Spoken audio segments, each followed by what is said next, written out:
So today we are discuss about spirituality. आज मैं आपको ये बताऊंगी कि जब आप स्पिरिचुअलिटी के रास्ते पे चल रहे हो उसके बाद आपकी लाइफ में कौन से डिफरेंसेस आते हैं, क्या क्या नया होता है और आपको ये सारे अंतर मालूम पड़ने लगते हैं कि पहले आपकी लाइफ क्या थी और बाद में क्या थी। बेसिकली बताओ तो पहले जो भी होता था ना वो आप ऐसे ही करते जाते हो, आपका जो मन करता है वो करते हो, जो होता है वो ऐसे ही अपनी लाइफ में आता है, वो फ्लो में हो जाता है। लेकिन जब स्पिरिचुअलिटी के रास्ते पे चलना स्टार्ट करते हो तब आपको हर एक चीज़ की वैल्यू समझ आती है, हर एक जगह की, हर एक इंसान की, सबकी एनर्जी जो वाइब्रेशन होती है वो आपको फील होने लगती है। आप झटके से बता सकते हो और ये फील कर सकते हो कि आप किस टाइम पे कौन सी जगह पे हो और वो वहाँ पे क्या एनर्जी है वो आपको फील आता है। और ये सिर्फ मेरी अकेली का ही एक्सपीरियंस नहीं है, मैंने बहुत सारे लोगों के साथ इस बारे में डिस्कशन किया। उसके बाद मुझे समझ आया कि सबकी लाइफ में यही होता है। जब तक आपको स्पिरिचुअलिटी के बारे में कुछ नहीं समझ आता, ना ही आपको कुछ पता होता है, तब तक आपकी लाइफ बिल्कुल अलग होती है। आपका नज़रिया जो होता है हर एक चीज़ को देखने का वो बहुत ही डिफरेंट होता है। लेकिन जैसे ही आप भगवान की ओर करीब जाते हो, भगवत भक्ति में लग जाते हो, स्पिरिचुअलिटी के पाथ पर चलने लगते हो, उसके बाद आपकी जो सोच होती है वो बहुत डिफरेंट होती चली जाती है। ये कोई कुछ दिनों का खेल नहीं है, इसमें सालों लग जाते हैं। लेकिन जब आप चलना शुरू करते हो ना तभी से आपको रिजल्ट देखना स्टार्ट हो जाएंगे। भले ही शुरुआत में आपको समझ ना आए, लेकिन धीरे धीरे आपको सारी चीज़ें वन बाय वन समझ आने लगती है कि पहले क्या डिफरेंस था और अब क्या डिफरेंस है। जैसे कि मैं अपनी बात बताऊँ तो मेरी लाइफ में ना मैं ऐसे ही चलती रहती थी। मेरी लाइफ कोई प्रॉब्लम तो वैसे भी होती है छोटी मोटी, लेकिन मुझे वो कॉन्शियसनेस पे मैं नहीं थी तब कि मैं चीज़ों को समझ पाऊँ। एक तरह से देखा जाए तो मैं जब भी किसी मंदिर पे जाती थी, मंदिर यानी कि जो ज्योतिर्लिंग है, हमारे 12 ज्योतिर्लिंग या फिर हमारे 4 धाम के जो मेन जो जगह है, या जो पौराणिक कथाओं शास्त्रों से जुड़े हुए जो भी हमारे बड़े बड़े धाम है, मैं उसकी बात कर रही हूँ। तो वहाँ पे जो एनर्जी होती है वो अलग लेवल की होती है, बहुत ही ज़्यादा डिफरेंट और बहुत ही ज़्यादा हाई वाइब्रेशन में वहाँ पे एनर्जी फ्लो करती है। तो जब भी आप कॉन्शियसनेस में नहीं होते हो, स्पिरिचुअलिटी के रास्ते पे आने से पहले मैं द्वारिका काफ़ी टाइम जा चुकी हूँ, मैं सोमनाथ ज्योतिर्लिंग के दर्शन में कर चुकी हूँ काफ़ी बार। मैं जो वहाँ पे द्वारिका के पास में ही है नागेश्वर ज्योतिर्लिंग, वहाँ पे मैं काफ़ी टाइम जा चुकी हूँ। उसके बाद मैं घुश्मेश्वर भी गई थी, लेकिन हर एक काफ़ी बड़े बड़े जो भी हमारे मंदिर है वहाँ पे मैं गई थी, लेकिन एक भी बार मुझे वो स्पेशल एनर्जी फील नहीं हुई। मैं सच बताऊँ तो आज तक मुझे सोमनाथ ज्योतिर्लिंग, नागेश्वर ज्योतिर्लिंग, घुश्मेश्वर का जो ज्योतिर्लिंग है उनके जो शिवलिंग है वो मुझे याद नहीं है मैंने दर्शन किए थे भी या नहीं, जबकि मैं वहाँ पे जा चुकी हूँ। और घुश्मेश्वर तो मैं गई लेकिन बाहर से ही चले आई। तब मुझे वो आइडिया नहीं था, उस पावर का मुझे पता नहीं था। भगवान ने मुझे वहाँ तक पहुँचा दिया, लेकिन मैं ही वो उस लेवल पे नहीं थी कि वो समझ पाऊँ। तो वो मेरे हाथ में एक चांस आया था अपनी लाइफ को एक सच्ची डायरेक्शन देने का, लेकिन मैंने वो गंवा दिया। फिर जब मैं धीरे धीरे मेरी लाइफ में बहुत सारी कोविड के बाद प्रॉब्लम्स आनी शुरू हुई, कुछ अच्छा हुआ, कुछ बुरा हुआ, कुछ बहुत अच्छा हुआ, मुझे ऐसा उस टाइम पे लगा, लेकिन एक्चुअल में वो बहुत ही बुरा था उस टाइम पे।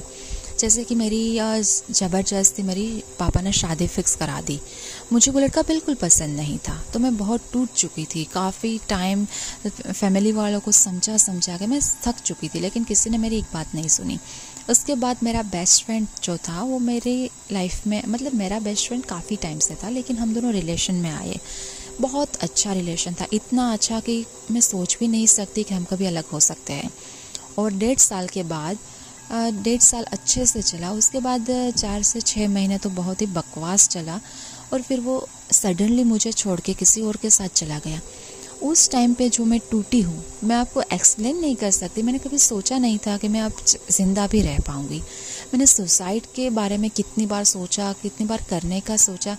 मुझे मरना था, मुझे जीना ही नहीं था। ये इतनी मेरी जो थॉट प्रोसेस है वो इतनी नेगेटिव हो चुकी थी कि मुझे खुद को ही समझ नहीं आया कि हो क्या रहा है मेरे साथ। फिर धीरे धीरे बहुत सारी प्रॉब्लम्स आई लाइफ में, और ये तो सबसे बड़ी प्रॉब्लम थी कि जिसको मैंने भगवान समझ के रखा था मेरी लाइफ का, कि मेरे लिए वो सब कुछ है, अब वो ही इंसान मेरी लाइफ में नहीं है, वो ही मुझे छोड़ के चला गया, और ना ही वो कभी वापस आएगा मेरे पास, क्योंकि वो एक बार जाने वाला यार, फिर वो आए तो भी क्या है उसका मतलब, और वो किसी और से शादी भी कर चुका है, तो अब मेरी कोई भी होप नहीं थी कि वो वापस आएगा। मैं बिल्कुल टूट चुकी थी। ये नहीं बोलती कि मैं उनसे मूव ऑन हो चुकी हूँ, क्योंकि सच्चा प्यार एक बार किया था, तो अब उस चीज़ से मेरा निकलना तो पॉसिबल मुझे नहीं लग रहा, तो इसीलिए मैं अभी भी वहीं पे हूँ एक तरह से देखा जाए तो। लेकिन चीज़ों को जो भी समझने की जो शक्ति होती है वो मुझ में आ चुकी है। अब मुझे ये नहीं है कि मुझे वो चाहिए, ये ज़िद मेरी है ही नहीं अब। तो एक तरह से देखा जाए तो बहुत ही बड़ी प्रॉब्लम थी। फिर फैमिली वाले, कोई भी हो, भाई हो, बहन हो, पापा हो, कोई भी मुझे समझ नहीं सकता है। बस सबको मैं गलत ही लगती हूँ, ना ही फैमिली का सपोर्ट है, ना ही बाहर से कोई सपोर्ट है, तो बस बहुत अकेली पड़ गई।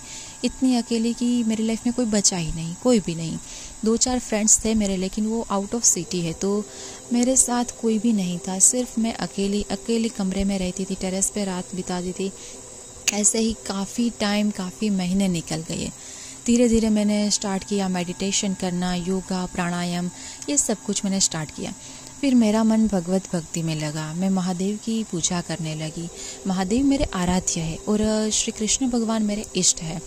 तो एक तरह से देखा जाए तो मुझे भगवान सभी प्यारे हैं, लेकिन महादेव से मैं कुछ ज़्यादा ही क्लोज़ हूँ।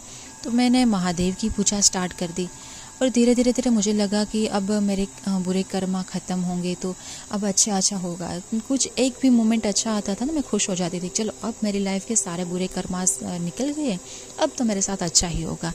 ये अभी भी मैं बेवकूफ़ी थी उस टाइम पे, क्योंकि मुझे समझ नहीं आता था। मुझे लगा कि ये भक्ति मैंने स्टार्ट कर दी तो अब भगवान मुझे देना शुरू कर देंगे। लेकिन अभी तो मेरी बहुत ही अग्नि परीक्षाएँ बाकी थी, एक तरह से देखा जाए तो मेंटल लेवल पे।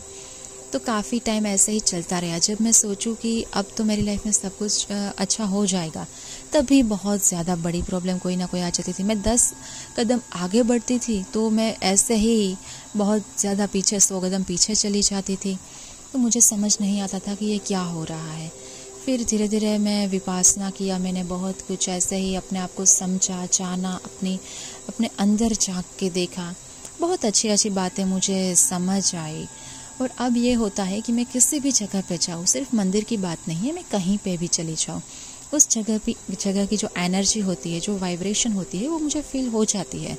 या क्या अच्छा है, क्या बुरा है, ये मेरी कोई इसमें बड़ी बात नहीं है। ये सिर्फ और सिर्फ जो भक्ति के मार्ग पे मैं चली हूँ, जो स्पिरिचुअलिटी के रास्ते पे मैंने कदम बढ़ाए, अभी तो शुरुआत है मेरी, लेकिन फिर भी इतनी कॉन्शियसनेस मुझ में आ चुकी है कि क्या अच्छा क्या बुरा इसकी समझ है।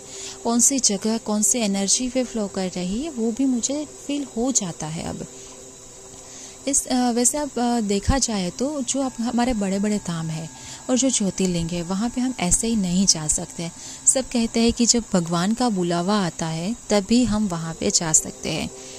एक तरह से देखा जाए तो मुझे जब मैं पहले गई थी द्वारिका, नागेश्वर, सोमनाथ, घुश्मेश्वर, मुझे भगवान का बुलावा आया था, तभी मैं गई थी। लेकिन तब मैं उस लेवल पे नहीं थी कि उसको मैं समझ पाऊँ, तो मेरे लिए वो मौके चले गए। फिर जब मैं इस रास्ते पे बढ़ने लगी तो मुझे फिर से एक जगह से बुलावा आया, महाकालेश्वर से। मेरे आराध्य है, मेरे महादेव, महाकाल के दरबार से मुझे बुलावा आया, और मैं किस सिचुएशन में वहाँ पे गई हूँ ये मैं ही जानती हूँ। जो लड़की अपने ही स्टेट में 2 से 3 सिटी ही बड़ी मुश्किल से जो घूमी है, वो डायरेक्टली एक अननोन स्टेट में चली गई, वो भी रातों रात, बिना टिकट के ऐसे ही चले गए, वो भी बिना किसी प्रॉब्लम के। 3 दिन तक मुझे इतना वहाँ पे अच्छा लगा, इतना अच्छी जो वाइब्रेशन, इतनी अच्छी एनर्जी मुझे जो फील हुई।